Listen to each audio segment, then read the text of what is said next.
گھوٹکی سے ہمارے bureau chief سید مندر شاہ بخاری کے مطابق عادل پور گھوٹکی میں آل گڈانی ویلفیئر فاؤنڈیشن پاکستان کا اہم اجلاس صدارت سماجی رہنما اور گڈانی قبیلے کے چیف سردار بادشاہ خان گڈانی نے کی۔ اجلاس میں سندھی اردو ادب کے کالم نگار، مصنف، ریٹائرڈ ڈپٹی ڈائریکٹر سردار احمد تبسم گڈانی، عبداللہ گڈانی، ولی محمد گڈانی، شاہ علی خان گڈانی اور دیگر بڑی تعداد میں قبیلے کے لوگ شریک تھے۔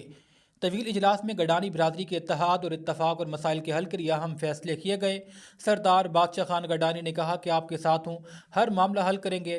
Retired deputy director social welfare سردار احمد تبسم گڈانی نے اپنے پریس بیان میں کہا، آل گڈانی فاؤنڈیشن کے چیئرمین جناب عبداللہ گڈانی نے کہا ہے کہ گڈانی قبیلے کے اہم مسائل پر تبادلہ خیال کیا گیا ہے۔